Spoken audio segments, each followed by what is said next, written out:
This guide has been inspected and improved by Luminous. Hey guys, this is SUNSfan and welcome to the official Dota Cinema Guide to Weaver. If you aren't familiar with this hero, you may want to watch the introduction we did for him at the corresponding link. Weaver is an agility carry hero who's extremely item dependent. Luckily for him, he has good survivability thanks to his general build and overall escapability. Skill build. There are two things that are consistent throughout all Weaver skill builds. You start out with one level of Shikuchi, and you always level time lapse at 6, 11, and 16. What you do in between is dependent on what the lane setup is. If you're free farming and have little worry of dying, then maxing out Geminate attack will be necessary.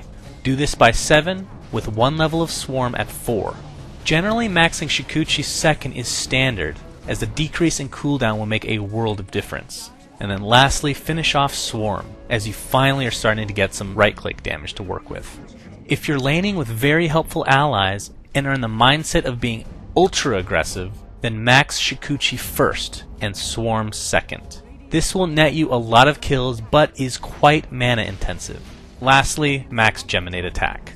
For the third build, if you're playing the suicide lane, or just plan to be defensive in general, max Shikuchi first, and Geminate attack second. Getting a level of Swarm at 4 is also a good idea for scouting purposes, but as you can guess, Swarm is the last priority for this build. Item build.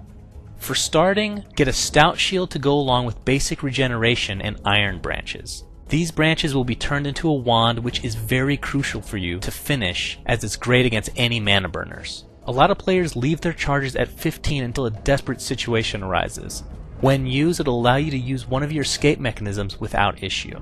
It doesn't matter if you're going to be defensive or offensive in nature. Your boots of choice will always be Power Treads, as the stats and attack speed it brings cannot be matched by any other boots.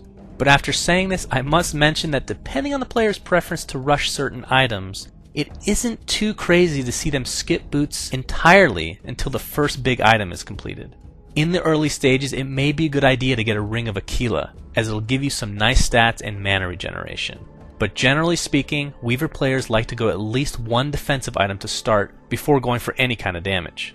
A Vanguard Cloak combination is pretty common against physical DPS, while if you're in need of more magic resistance, you'll bypass the Vanguard and go Hood with a Vitality booster. Another defensive first item that players like to get, especially if they're against any powerful single target spell, would of course be a Lincoln Sphere, which not only gives great mana regeneration, but that all-powerful spell block as well. After this, the de facto standard DPS item to follow suit is Radiance. This will give you a crap load of damage, which of course thanks to your Geminate attack will essentially double your DPS output, and the burn effect will synergize nicely with Shikuchi. After this, you can get a BKB if there are a lot of magical spells to be bypassed, or you can put that Vitality booster to good use and make a heart.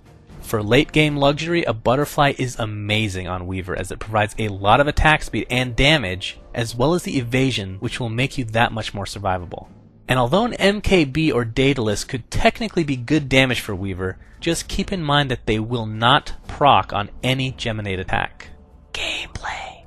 As we briefly mentioned in the skill build section, laning with Weaver can vary quite a bit, so using each one of your spells effectively will be crucial.